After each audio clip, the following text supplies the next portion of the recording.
Hi, and welcome to the latest trending tech podcast brought to you by IoT Now, The Evolving Enterprise, and VanillaPlus.com.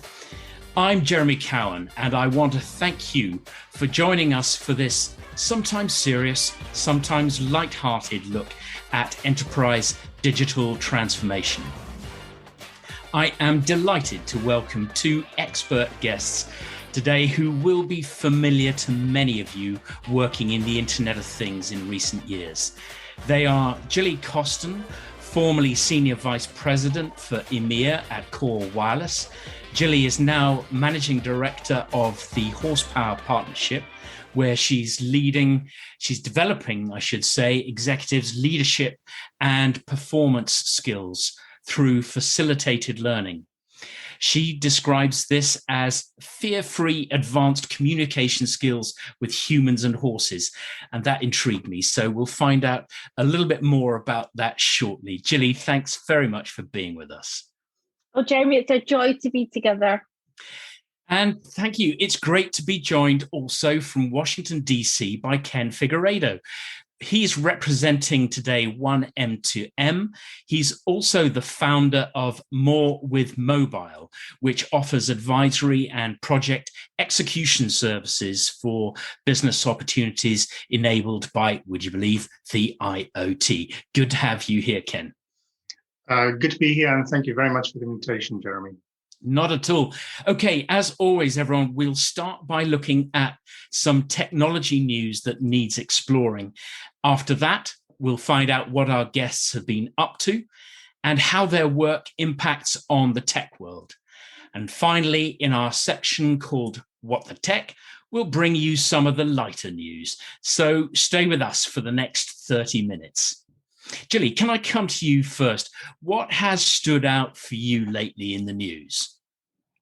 Do you know what? I was really taken with the Clyde Space news about utilising nature, in particular the murmuration of birds, flocks of birds. You know, where you see them all migrating, moving as if they're one, and the big movements and murmurations they make in the sky at various different times of years as they move away from predators. So I was kind of really intrigued by that and how they're using that in the development of technology with some of the university in Scotland and using that in the aerospace industry. What is it that they're doing with the aerospace industry? How does that tie in? Well, it was interesting actually because they're developing and innovating solutions in the small satellite spacecraft area. The thing that fascinated me the most about that was how they were really using the clues that nature leaves in order to develop new technologies and utilizing how that works. So like back in the 1930s, they thought that birds moved in a big flock as if they were one, as if they were mind reading or some sort of command and control. And I think that's quite intriguing when you look at even how organizations work today and how we're having to work seamlessly together, but really in lots of different spaces. And then in the 1950s, the scientists were looking at insects and bees, and they came to the school of thought of them acting as one.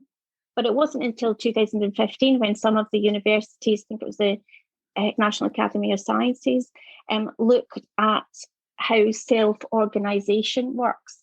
And then more research was done, and it really came down to the fast evaluation and the speed to change quickly.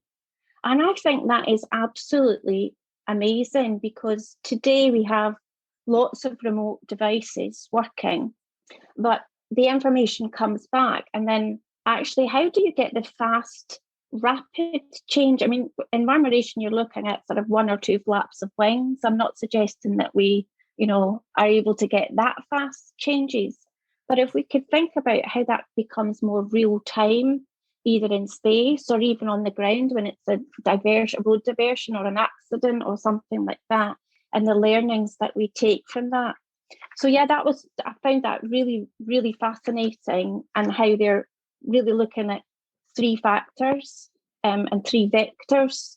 But actually, the bottom line is it's a bit like a Mexican wave. So you pay attention to the people or the birds round about you, and in the flocks of starlings, it happened to be 7 birds. They did the maths on it, Really? and they've taken all these learnings from insects, bees, flocks of sheep. The fact that nature leaves clues for the digital world, and we could do with paying attention more, I think. I mean, they seem to move as one almost faster than the eye can detect. So I always wondered when I first saw these, because like you, I have a fascination for understanding how this was happening when you saw flights of starlings twisting and turning together. I used to wonder whether or not there was one key starling, where there was, the king or queen that they followed. But you're saying it's more a question of moving in sequence with those around you. That's right. And of course, the reason they do it is to make themselves appear bigger. Yeah, so to make it look like they're a much bigger thing. For a shark to pick off one fish, or an eagle to pick off one starling, makes it really difficult when you've got lots of hundreds or thousands or even hundreds of thousands of birds flocking together. So the technology applications for something like this would be in what? Satellite management or drone management? Well, I think I would maybe even broaden it further. I think those are really good ideas because they take on that idea of flight.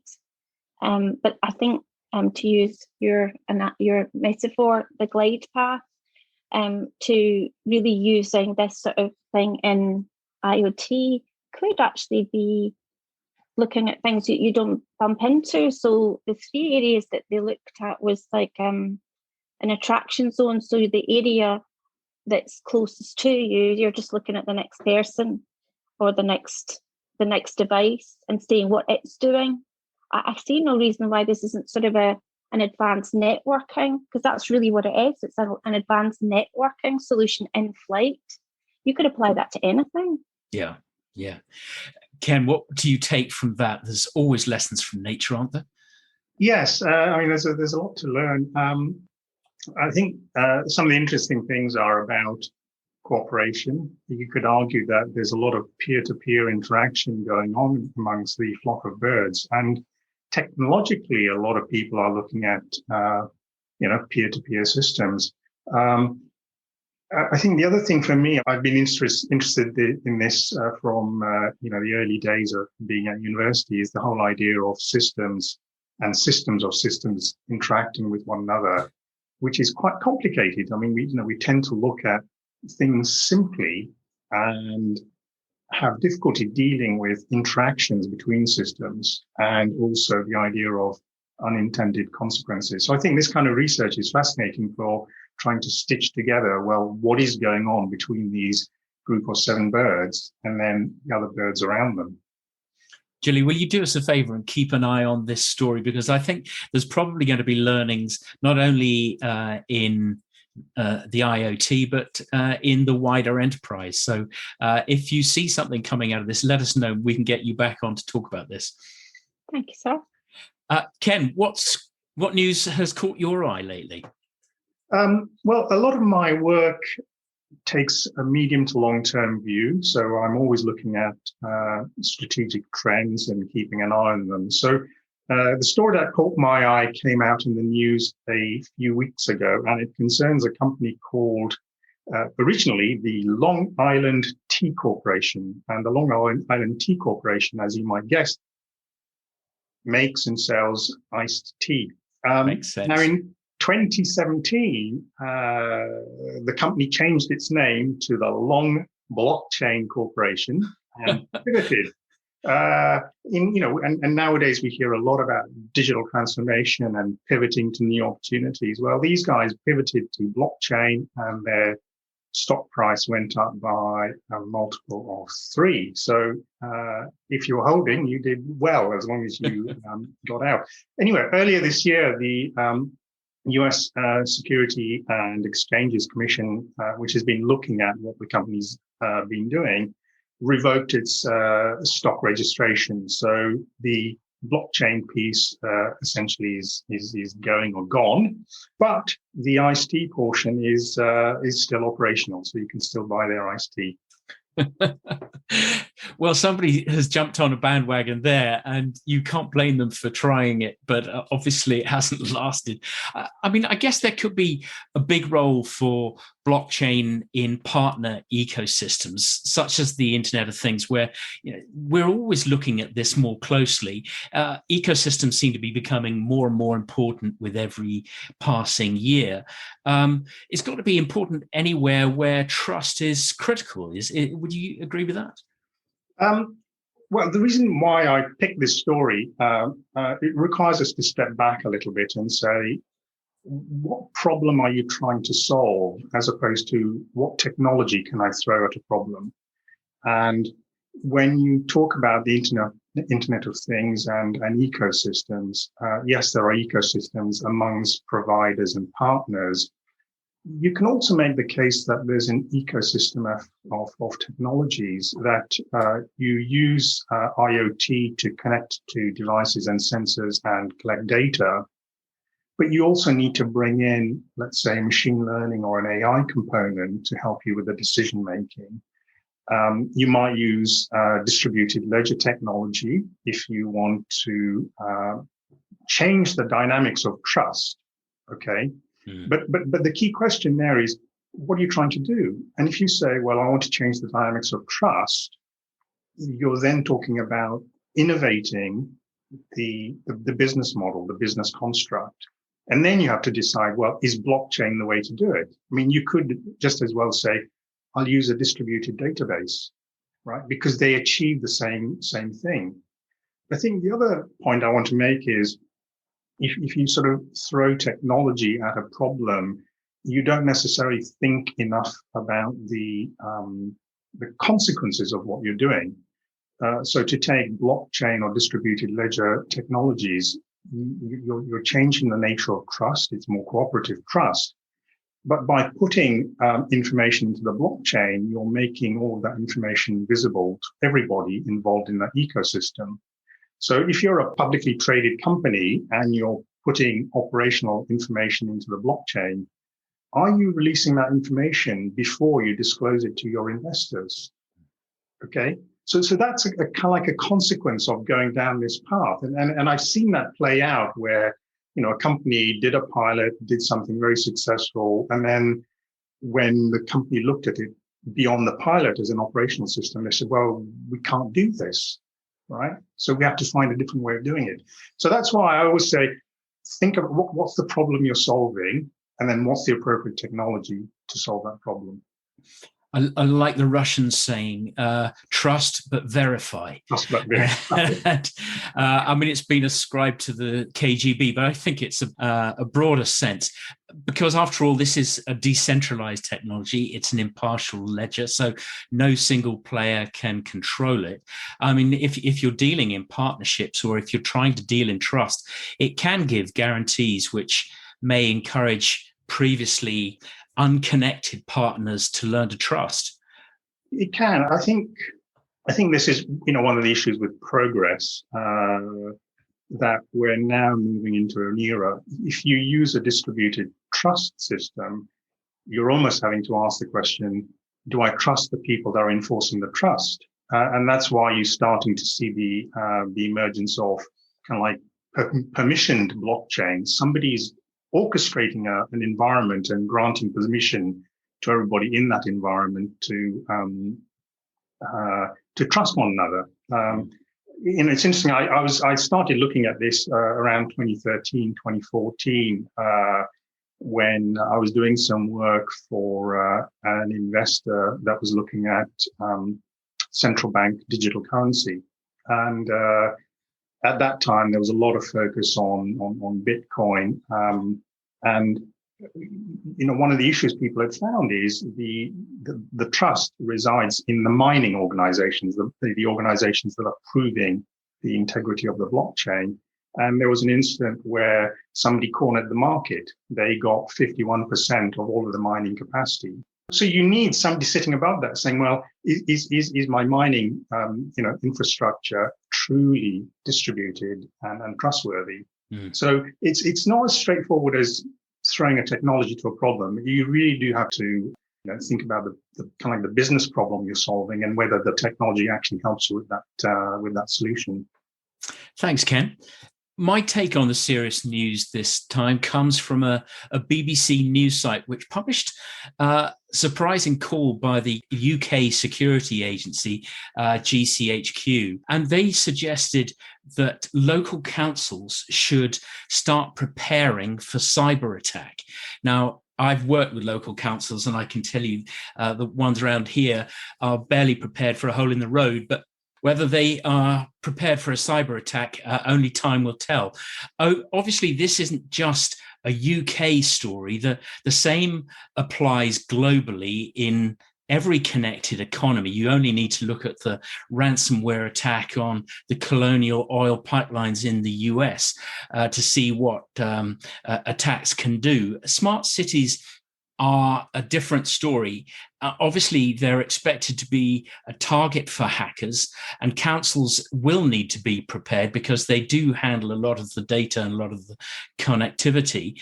And the UK's National Cyber Security Centre is talking about the role of sensors and IoT-enabled devices in improving urban services. But they say they could also be used by state or criminal hackers to disrupt those very city services. So the NCSC has just published some guidance for local authorities on how to secure connected places. And it's as we enter an era of far greater rollout of smart cities, I'm sure these principles will apply, and local authorities are going to have to learn how to design and manage their systems to protect data, or at least learn how to find the skills elsewhere that can do this. It could be life-critical data for a connected hospital or access to a power grid. So my fear is that ensuring the necessary level of security will remain somewhat of a low priority for local councils, sadly, until there's a serious attack that causes maybe loss of life or a critically serious service failure. Maybe I'm being cynical, but I fear that may be the case. Gilli, what's your thoughts about this? Oh gosh, I think there's so many angles to look at it from. If you look at maybe right back at the beginning of M2M, and the early beginnings of IoT, then there was a lot of vertical applications that had a lot of security built in. Whereas with IoT, it is an ecosystem. So there's a different angle, as you've talked about with blockchain. In some ways that helps, in some ways it hinders. But, whether it's the SIM, the device, the application, the network, that sort of interoperability of security seems to me to be, vitally important. And the thing I really liked about the story that you've hit on, and reading that myself as well, the impact in the US example, I found it incredible that DarkSide really kind of were fully in it for profit, and they have a ransom model, ransomware as a service. Yeah, I mean, that's incredible to me. And I sort of think to myself, well, if we had a similar hacker mentality, walking in their shoes, how would you respond? How would you do it differently? How could we sort of use the same business models, to Ken's point, that actually the target organizations to work together? Because I think one of the big challenges for companies that have sadly been affected by ransomware is that they want to keep it secret. They don't want their customers to know about it. And of course, then you don't get the learnings. So, that's a concern. So I think in some areas they talked about even making it illegal for companies to pay the ransom, which I can't quite fathom whether that's a good thing or a bad thing. But it seems incredibly well organized, and it's not just sort of the black hat or the white hat hackers that we used to see, and it's everybody's problem. So finding a way to collaborate in a sort of security as a service model that is sort of something that people want to get involved in and want to share their learnings on, would be a really good thing. I think declaring that you have been hacked is probably one of the few ways of getting a degree of openness. Forcing that declaration by law is one of the only ways, because at the moment, from judging from an article I read in the Financial Times only a couple of days ago, the average payout in these cases is running at around $150,000. So there's no incentive for the hackers to tell a great deal, and certainly those who've been hacked want to say as little as possible about it. We're never going to know the full extent of this, and therefore we're never going to be able to tackle it best if we don't have some declaration. Ken, am I being naive in asking for that? I think it's convoluted. You have to ask the question, well, how could regulators enforce disclosure evenly across the market? How would you enforce that on non-listed companies, for example? So there's a whole set of complications, and I suspect we could have a whole session on this. I think the kind of 2 points I would make in the context of cities and IoT. I think the first thing is we're doing something new, okay, and so that's placing a burden on cities to try and do something new. Many organizations, including cities, lack skills, access to skills and expertise. And I think there's a fundamental issue that all cities face around the world. If you're not a London or a Washington or a Los Angeles, you're a small or medium-sized city, and you have very limited budget to deploy these kinds of technologies. So there's an issue for cities to try and find ways of cooperating or collaborating to get the most out of the scarce expertise there is out there. Yeah. And then the second point is, when you look at it from an IoT perspective, in the early days of IoT, the focus was very much on connectivity, connecting things. So it was about hardware and modules and communications networks and wireless networks. The future is about data. There's a nice saying from the Open Data Institute in London that says, data is the new infrastructure. And that requires a very different, shift in thinking. I can get my data, right? That connectivity and transmission problem it's difficult, but it's largely solved. But how do I manage data? How do I keep data secure? How do I share data selectively, right? So that's going to require a whole new set of procedures and tools. And, that's something I'll talk about when we talk about more of what 1M2M is doing. Yeah. Well, your timing is excellent, because that's exactly what I wanted to turn to now. Ken, IoTnow.com recently carried a really interesting article from you with the provocative headline, "Does the world need another IoT standard?" So I guess the question is, are we being burdened with tech standards, as that headline implies? And does the world need another? Yes, that might have been a little bit of a trick statement, because it's not so much a question of being burdened by standards. I believe that we are moving into a future where standards will become even more important, and there's going to be a strategic choice about how you participate and make use of standards. Just to put it in perspective, I was listening to a webinar last week looking at international relations between Europe and China, and one of the speakers said that at a recent party congress, one of the top politicians spoke about the importance of standardization. He spoke for 30 minutes and he spoke without notes. Now, just imagine any Western politician being able to talk about standardization without notes. So standardization is strategically important. I talked about the cities having to do new things with smart city applications and data. And when you do new things, you have to solve them in new ways. So the question is, do you solve them as one-off problems, or do you try and solve them through a standardization? So I would make the case that actually, yes, we do need standardization for the new things that we're doing. But what we should do is we should promote standardization that tackles the new problems. I think what we need to do is to say we have standards that work very well. They do certain things.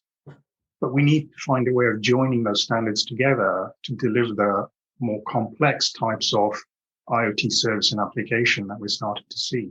And you see them in cities, multi-tenant buildings, intelligent transport, anywhere where you have multiple organizations collaborating, they're bringing data and they're sharing data and they're developing insights and making decisions based on data.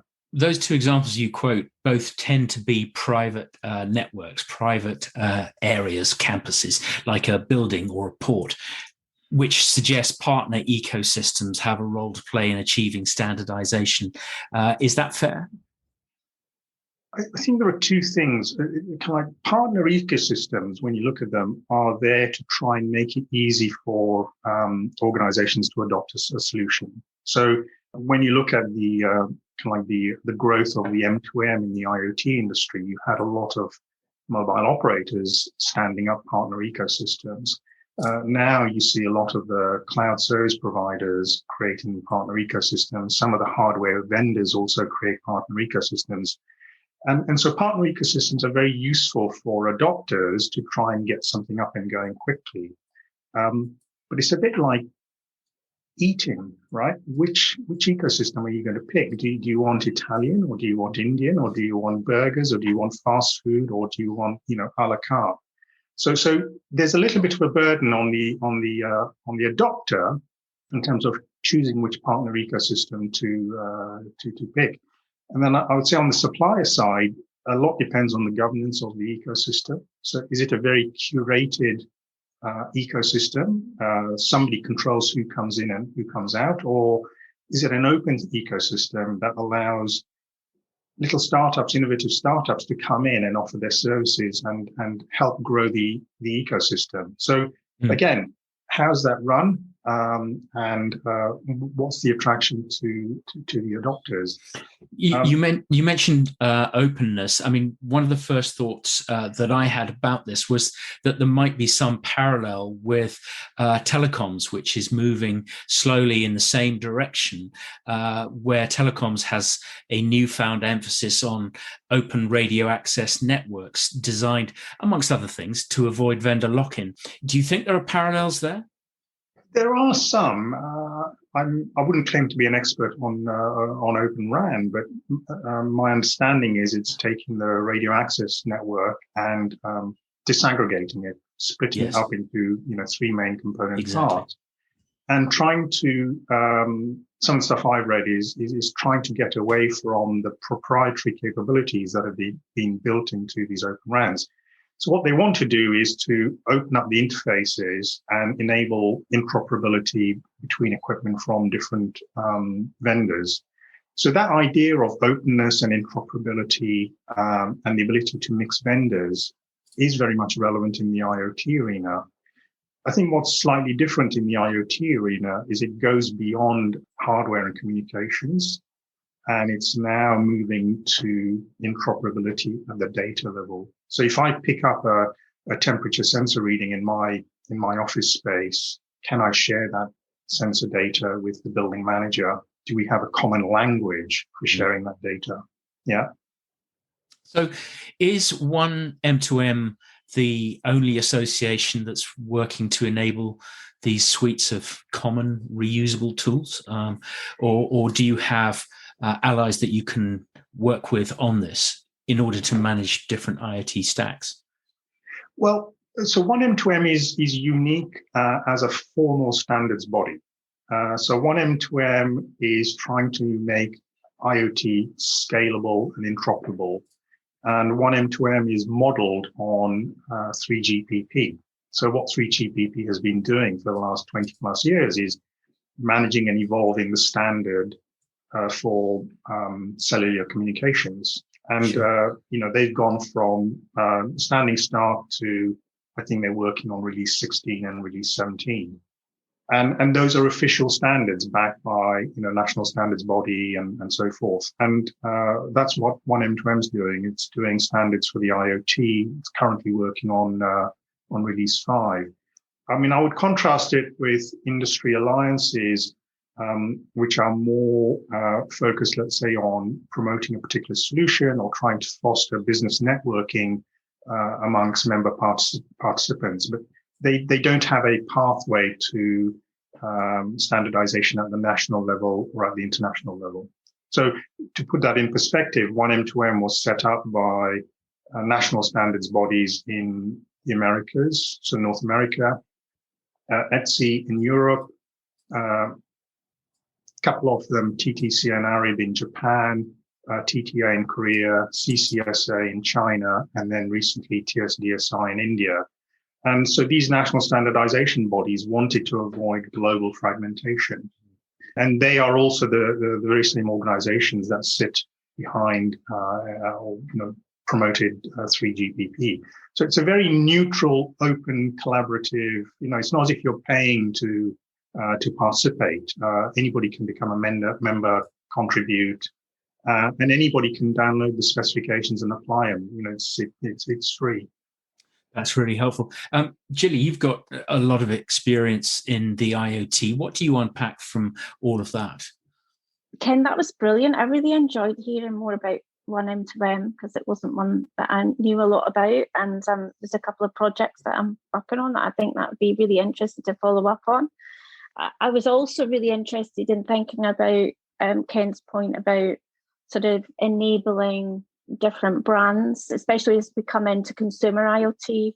And I do think standards are really important if we want mass adoption, mass consumer adoption, because we only have to look at Zigbee and Bluetooth and good examples like that where you get consumer standardization and you get a set of products that really people are really using and still using many years forward. So it's really interesting that the Zigbee Alliance had changed their name to the Connected Standards Alliance and doing exactly that, looking at multiple devices. And I was really encouraged also by the fact that they're looking at their membership is also a lot of OEMs like Signify and Honeywell and those types of organizations and semiconductor OEMs. So I think that end of the market, I've always watched the NMI or the National Microelectronics Institute. I think they're doing a great job out there and sort of linking that up with 1M2M, thinking about how sort of the long range of standards for lots of consumer devices. And to Ken's point about the data, then it becomes more about having the platforms and the portals. Yeah. So you've got the edge devices with good security and good standards. You've got the mass adoption, but you really need those portals and platforms. And I think those types of things could really help the local councils because therefore they're not having to worry about the edge devices because they're really managing the reporting and the usable data from it. Yeah. And thank you very much. There's a real eye-opener there about standards, and I'm sure it's something we're going to be coming back to. Gilli, can I turn to you? I was intrigued by the name of your company as soon as I heard it. What does the Horsepower Partnership do? Well, the name was in many years in the making, actually. And so the Horsepower Partnership has two aspects to it. It has a IoT consulting and advisory services end. And those advisory services also look at people development within startup and scale-up organizations, as well as large media organizations. So we're in the TMT space, and working with quite a few different technology companies and helping them with their development and their scale, both from a technology point of view and IoT and also people development, which is brilliant. And we've been able to do a lot of that online. But we also have an outdoor aspect to it. So I manage a herd of horses on a 15-acre farm in a very natural environment. So hence my fascination with the starlings. Yes. Because we've really created a lovely natural environment. And what we're able to do is offer corporate customers, corporate clients, the opportunity to bring their executives or their teams to do outdoor leadership programs at the farm, and also work with the horses, either one-to-one or in groups, because there's a lot of learnings as we said, from nature. We get a lot of clues, and for every corporate client that we work with, we do offset some of that to pro bono work. I'm just in the process of setting up a CIC for the horsepower partnerships, and that means that we can give back to vulnerable people that can't necessarily afford mindset coaching or leadership coaching or finding their way out of their struggles. Forgive me, what's CIC? Yeah, it's a community interest company. Okay. Yeah, so it's a not-for-profit organisation. So in the process, after a year of working with corporates, and we really felt that we wanted to give back, and so we rescue horses. We bring in horses into the herd from the Blue Cross, and those are horses that have been maltreated or and they're recovering. So it's a way of sort of giving back something, and also for key workers, etc. This is quite a directional change for you after a career in senior IoT leadership. What made you take that change of direction? Do you know what? It doesn't feel like a change of direction because it's actually all about communication. Yeah. That's the overarching theme. And whether you're communicating with devices or big systems or people, generally there's a human element to it. So yeah, just keeping it real. And what have you learned from mentoring people in this way? Because it sounds outside my experience. I haven't heard of anybody else doing anything quite like this. Do you know what? I was blown away in the first sessions that I did, because I've obviously been people coaching for many years, as you do through your career. But the speed at which working with the horses, the rapid change work that happens, because horses give you the instant feedback. And I'm really not watching the person, I'm watching the horse, because the horse gives instant feedback on what they're doing. So whether you've got a chief executive trying to lead a horse by pulling it, that's a bit of a metaphor in and of itself. So the coaching and mentoring and training needs of business people, are they evolving still? Or are you seeing any differences in the run up to the pandemic or since the pandemic? Yeah, I've seen more need for care and compassion. What we've seen is that problems that existed in the businesses with communications were exacerbated during lockdown. So we've seen more investment on one-to-one coaching with individuals, both at senior level and middle management level, because there's been more emphasis on middle managers to really help and drive. And then we've seen quite a bit in the startup, sort of 20 to 30 people plus. We've seen a fair bit of need to self-power, if you like. Ken called it distributed trust. And I've written that down. I'm going to steal that, Ken. Because it's all about trusting your people and your organisation, especially when you're working remotely. Do what you say you're going to do, but also give people trust and don't just leave them on their own, be compassionate leaders. Ken, what do you make of this? Yes, it makes a lot of sense. I remember many years ago coming across a stable not very far away from where we live. And they were particularly set up to bring in young children with ADHD to work with horses, because it developed a sense of responsibility of taking care of another creature. It also developed empathy. And those are clearly skills, right? Yeah. That you need in management. Absolutely. Well, I'm sure we can all take something from that. We'll ask later where people can find out more about this, Gilli, and from you, Ken. We'll come back to that in a while. But for now, we've reached the final section of the pod, which is called What the Tech, where we share a tech-based story that either amused or amazed us. So go on, Gilli, what struck you? Well, I kind of thought we would talk about your module, Jeremy. I know you didn't expect to talk about Mojo, your No. Mojo, but your story really fascinated me, because I'm actually blind in one eye. Yeah, and not a lot of people know that. No. And I have all sorts of problems because I have double vision all the time. for everything. And I can't see in 3D. So I was really interested in your story about the AR and contact the contact lenses. lenses. Yeah. It's an extraordinary story.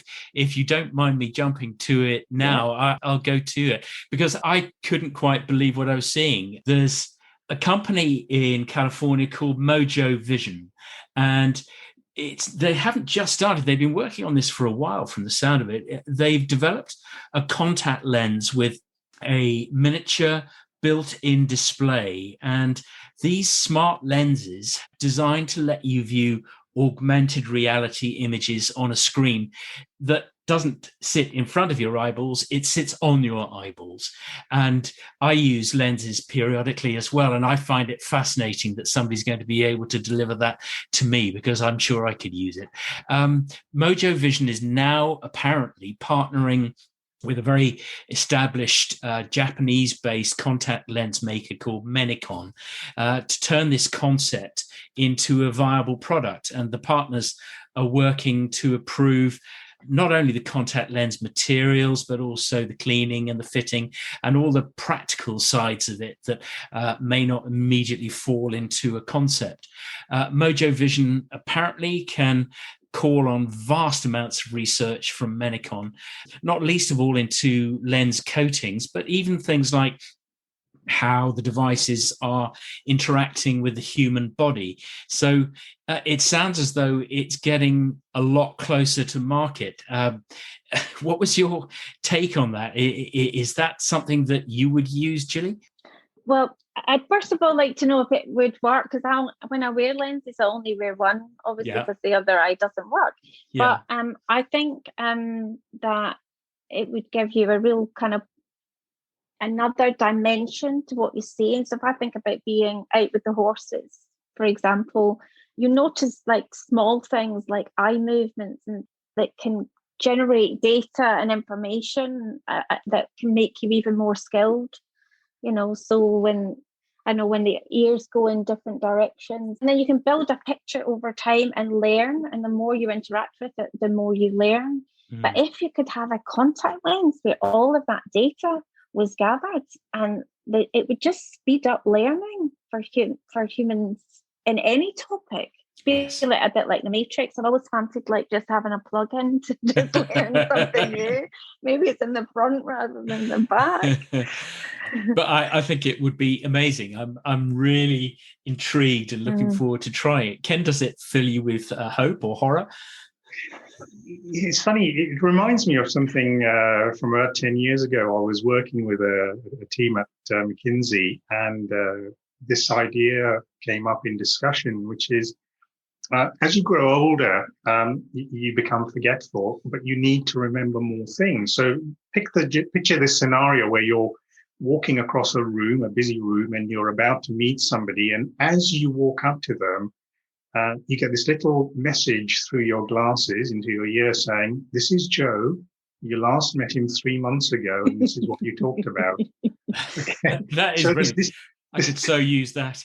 This whole idea that you have a connected pair of eyeglasses or a hearing device, and it's able to visually look at who's in the room, recognize people, understand who you're going to talk to, and then it'll tell you the backstory, so that when you do go up to Joe, you say, "Hey Joe," rather than often it's like, "Haven't we met before?" And you're very quickly into it. So yeah, I can see the benefit of things like this. It's the upside of Terminator, isn't it?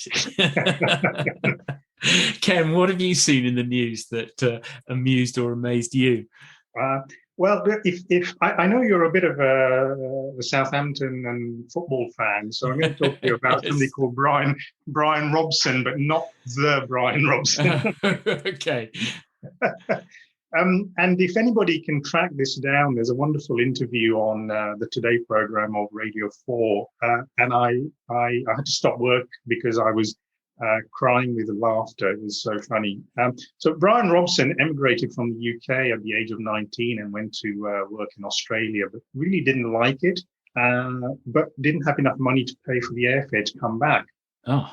Anyway, he saw this ad in the cinema for Pickford's, the removals firm, and the strap line was, we move boxes anywhere in the world. So he got two of his friends to nail him up in a box. Oh, God. And to ship it back to the UK. And this is the brilliant bit, cash on delivery. So they didn't have to front the fee. Now, unfortunately, instead of going directly to the UK, I think the box ended up in Sydney, was sat on the runway for about 24 hours, then got shipped to Los Angeles. And in Los Angeles, a couple of warehouse workers spotted something odd about the box and opened it up and found Brian. And he was in pretty bad shape because he'd been in this box for about 5 or 6 days with his knees up to his chest. So when they actually opened the box and took him out of the box, he was lying on the floor with his knees up to his chest because his body couldn't unflex. And it's hideous. And he was then interviewed by the FBI, and they very nicely persuaded Pan Am not to fly him back to Australia, but to fly him home to the UK. He says it was an absolutely stupid thing to do. Not wrong there. He went out with the story because he had lost touch with his two Irish friends that helped package him, and he was really quite keen to to find them. And just to kind of bring this around to the IoT and technology, when you think about supply chains and tracking packages and parcels nowadays, where things are, right? If he had a smartphone, his friends could track him across the world. The other thing apparently was when he was in LA, even though they painted a "this side up" sign on the side of the box was stored upside down. So he was in this box for like 3 or 4 days, upside down. Upside down. Until he was, Yeah. I mean, this what could possibly have gone wrong? What was he thinking?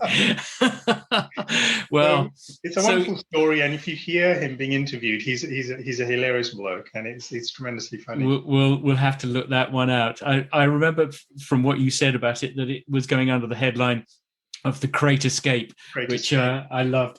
Ken, thank you for that. I sadly, as always with these things, we are out of time. So let me just wrap this all up. And how do you encompass contact lenses, people being transported upside down, horsepower partnerships and one M2M standards? I don't know. I'm not even going to try.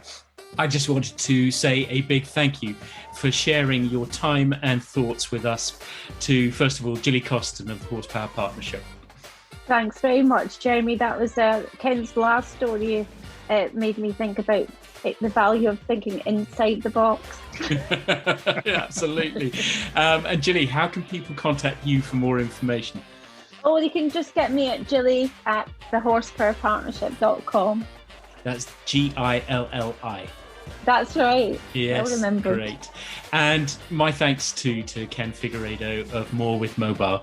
Ken, how can people reach you?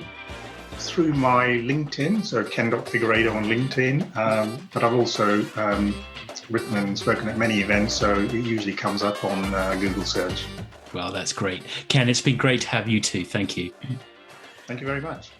Lastly, ladies and gentlemen, don't forget, please, to subscribe to the pod wherever you find us. And please spare us a moment just to give us a 5-star rating and say something really nice about the pod. Yes, it's going to make our mums happy, but more importantly, it really boosts our SEO ranking. So keep safe and check out the ee.ai, iot-now.com and vanillaplus.com for tech, news and features, and join us again very soon for another trending tech podcast looking at enterprise digital transformation.